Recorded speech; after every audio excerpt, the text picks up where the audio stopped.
My name is Scott Harrison. Just listen. This is my wife, my son, and my one on the way. I lead an organization called Charity Water, and our mission is to bring clean water to everyone on the planet. I live in New York City now, but I didn't always. I grew up in suburbia, and this was my house. My dad was a businessman, and my mom was a writer. They loved each other, and they loved me. We were a happy family, until we weren't. When I was 4 years old, my mom collapsed on the bedroom floor. We'd just moved into a new house, and our house had a carbon monoxide gas leak, but none of us knew it until then. She didn't die that day, but her immune system did. She became allergic to everything.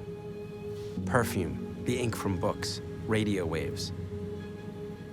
She wore strange masks all the time and was often connected to oxygen. The toxic gas destroyed her immune system and, in a way, my childhood too. After the poisoning, our roles reversed, and I began to take care of her. As the only child, I had to be a good one. I learned to cook, do laundry, and take care of the house. I was a good Christian kid who played piano in church and wanted to be a doctor when I grew up to help sick people like her. Until I turned 18.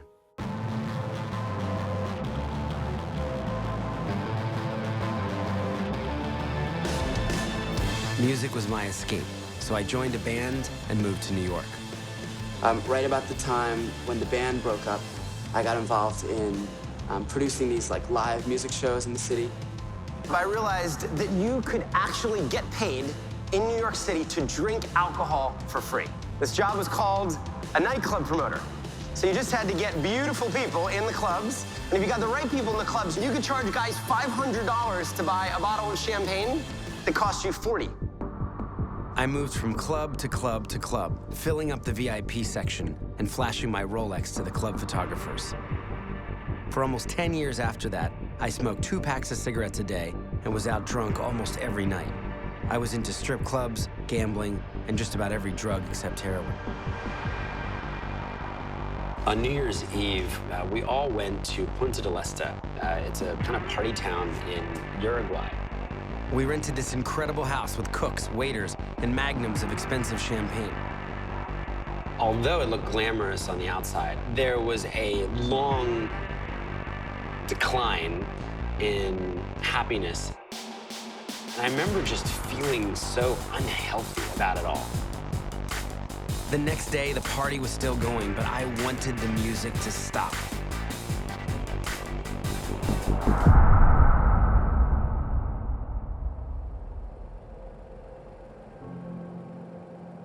I realized I was spiritually bankrupt, I was emotionally bankrupt, I was certainly morally bankrupt.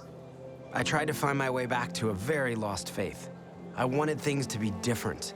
I left nightlife, sold almost everything I owned, and decided to take 1 year off to try serving others instead of myself. I'm filling out these long applications for these very credible humanitarian organizations that have long histories. I put in the applications, and then I wait. And I guess I should not have been surprised, but I am denied by all of these organizations. They won't even let me volunteer because of my past. So they're like, what do you do again? We're serious people. Thankfully, one organization says, if you pay us $500 a month, you can volunteer with us. So I said, here are my credit card details. Where are you guys going? They were an amazing team of doctors and surgeons who traveled the world on a hospital ship. They specialized in removing facial tumors, and they were going to Liberia, one of the poorest countries in the world, and a country I'd never even heard of. I say, I'm gonna sign up and be your volunteer photojournalist. I'd always taken pretty good pictures and photos and loved telling stories. Everything in my life changed. I decided in one fell swoop to kind of never smoke again, to never touch drugs again, to never gamble again, to swear off pornography and strip clubs, and I needed to walk so far in the other direction. And I walked up this gangway, and this became my new home. Nothing could have prepared me for what I was about to see. My name is Scott. I think we may be able to help you. I met a man named Harris. He was suffocating to death with a benign tumor. I got to see Harris's transformation because of an amazing surgeon named Dr. Gary Parker. So we've got to get your blood nice and strong for an operation, huh? Dr. Gary had moved his entire family on the ship to volunteer for a short time. That was 29 years ago. He'd just never left. I'd never met anyone with that kind of dedication before. Very happy we can schedule, and you'll spend Christmas here. First good Christmas in 13 years.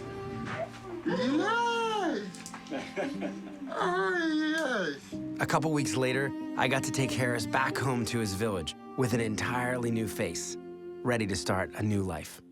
The uniform that's put on people when you have these terrible deformities is you're rubbish, you're worthless, you're spiritually cursed, and when you can change the uniform, it's huge.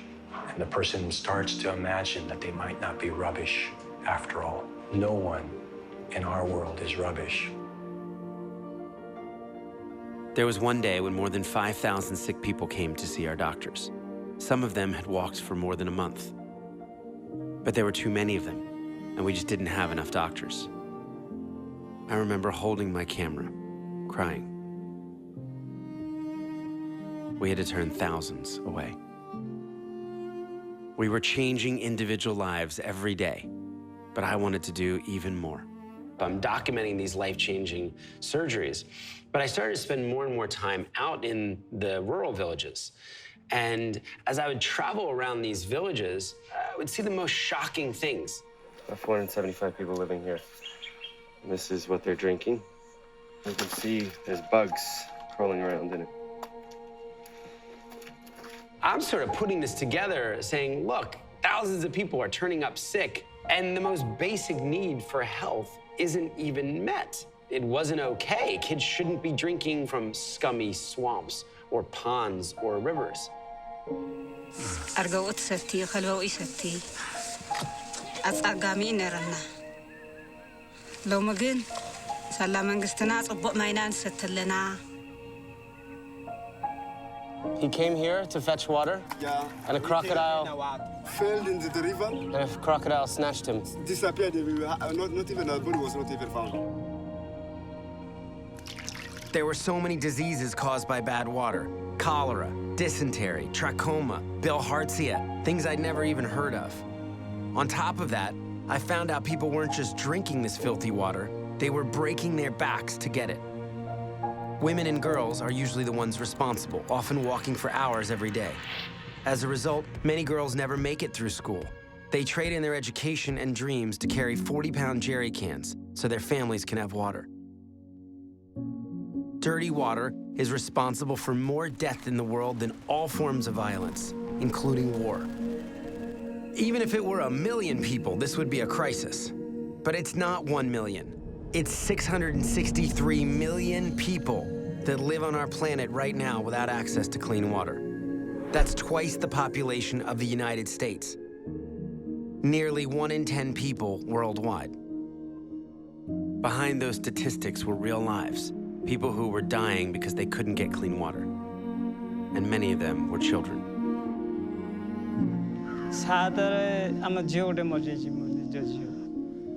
ପାଞ୍ଚଟାରୁ ଆରମ୍ଭ ହେଲା 7ଟା ଭିତରେ ଝିଅ ମରିଗଲା ହେଲେ କ'ଣ ପାଇଁ ହେଲା ସମସ୍ତେ କହିଲେ ଯେ ପାଣି ከም ሕልሚ ናማን እዩ ዝቐሪቡስ ከምዚ ደቅና ጥዕዮሙስ ናብ ትምህርቲ ክኸዱ ካብ ሕክምና ንፈላለ I began to become really interested in the water issue and who was doing something about this. How come more people weren't talking about water? I came back to New York City, ready to go. So it started with a party. It's the only thing I knew how to do. I was a nightclub promoter. So I got someone to donate a club. I threw my 31st birthday party. I got 700 people to come out. I lured them with open bar. And I charged them $20 at the door. And this time, instead of pocketing the $15,000, we took it immediately to a refugee camp in northern Uganda. We built 3 wells. We fixed 3 wells. And then we sent the photos and the GPS and the story back to those 700 people. This was a big deal. People could not believe that a charity would bother to report to them on a $20 gift, and that something actually happened with the money that they could see, that they could connect with. 700 people proved that we could make a difference, even $20 at a time. This was the beginning of Charity Water. As I'm talking about setting up a charity, I realized that so many of my friends don't trust charities. In fact, I learned that 42% of people in America alone don't trust charities. From the beginning, I was determined to do things differently, and I had a few big ideas. First, we'd handle money differently. From day one, Charity Water made a bold promise that 100% of all donations would go directly to clean water. I opened up a separate bank account for overhead, and we never touched the water money to pay for things like staff salaries, office rent, or travel expenses. We started looking for generous people with the resources to cover those overhead costs. Second, we proved each water project we funded. We put photos and GPS coordinates on Google Maps and even attached GPS trackers to drilling rigs so people could follow them. Later, we created and installed thousands of remote water sensors so we'd know that the project continued to work over time and even how much clean water was flowing. Third, we believe for the work to be sustainable, it had to be led by locals. Water and sanitation program creates an enabling environment so that all aspects of development can take off. In the beginning, usually a handful of people were in the office every single day. And it was funny back then because we were trying to look so professional and put together when if you just walked in the office and saw how we did what we did, we had no idea what we were doing. And we were just making everything up as we went. We built outdoor exhibitions, staged water walks, and designed ads that made people think differently about water. We got space on buses and taxis donated, spreading the word to everyone we could. We took over the windows of luxury retailers and created a TV commercial that ran for free to more than 20 million people. People started to take notice, and thousands began to donate. People all around the world started donating their birthdays to raise money for clean water. A 7-year-old named Max went door to door asking for $7 donations, and he raised $22,000. Maggie Moran gave up her 16th birthday. Nona Ween gave up her 89th. Gave up my 28th birthday for Charity Water. My 25th birthday. 39th birthday. 25th. 36th. 38th. 44th. And this movement of birthdays begins to spring up, and people said, look, I don't need any more stuff. That's exactly what Rachel Beckwith said. She heard me speak a few months before her 9th birthday and told her mom that instead of presents or a party, she wanted to raise $300 to help kids get clean water to drink instead. She was disappointed when she didn't reach her goal, but she raised $220, and her mom assured her it was good enough. She could try again next year. She never got that chance.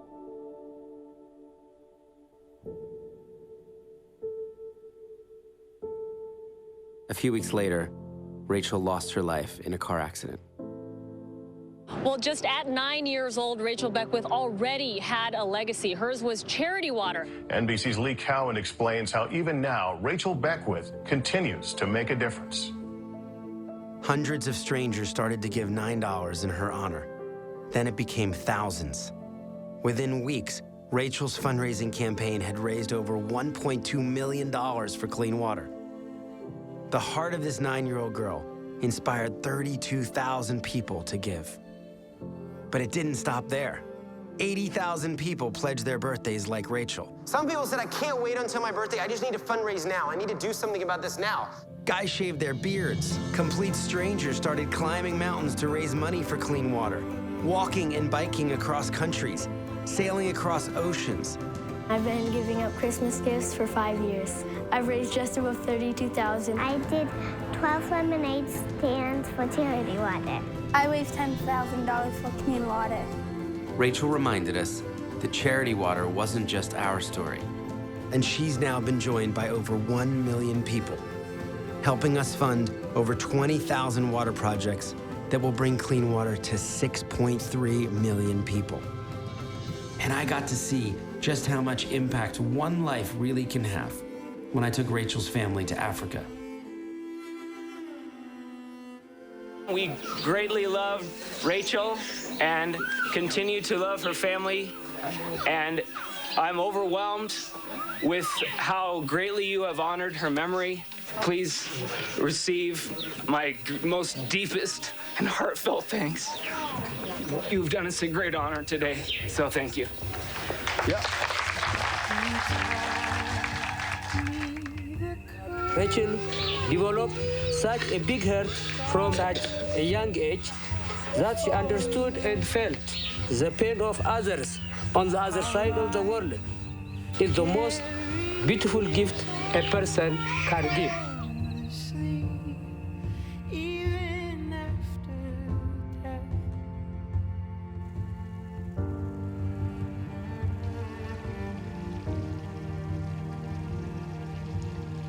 Lives all around the world were being changed. The kids I saw sitting in the mud with the pigs, drinking swamp water, were now drinking clean water from wells. Cholera, parasites, leeches, those were all now things of the past. Clean water and toilets made a huge difference in schools and improved education for students. Moms were now dancing around drilling rigs.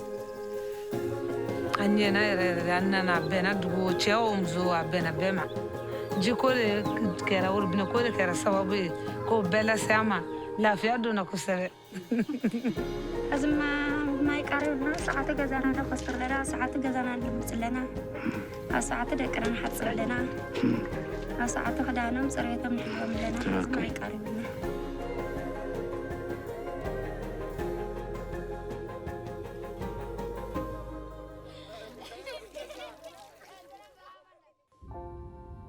In the beginning, there was water. Always changing and bringing new life wherever it goes. It did for me and for so many others in very real ways.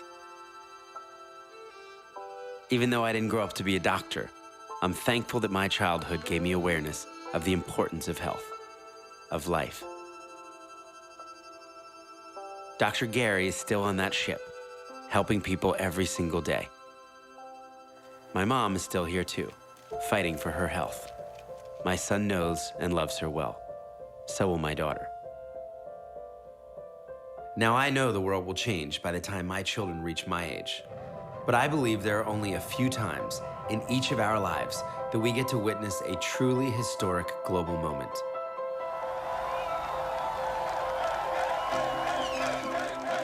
And giving clean water to the entire planet will be one of those moments.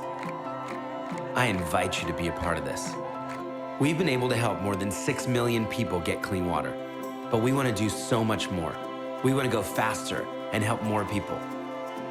So we're introducing a new way to do just that. It's called the Spring.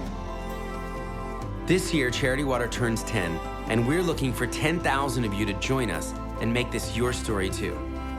We're building a community of givers so generous and constant, the world has never seen anything like it before. People who are willing to give not just once, but who will stick with us month in and month out, faithfully fighting for change. We subscribe to things every month: cable internet, magazines, movies, and music. We're loyal to these things because they benefit our lives. But the Spring benefits other people's lives. It costs only $30 to give one person clean water. Some of you can give that every month. Some of you can give more, some of you less. But whatever you can give, 100% goes directly to clean water, and we'll keep showing you where your money goes and the lives that you're changing. We're looking for 10,000 members to join us right now. And when we get there, we'll grow to 100,000, and then 1 million, until the day we can finally say that no one on earth will die from dirty water. So we realize people will tell us this can't be done, but we think, man, if there's ever a time in the world when this is possible, it's certainly today. When people are really looking to give, they're looking to make an impact. We know how to end the water crisis in our lifetime, and with your help, we will. Join the Spring today.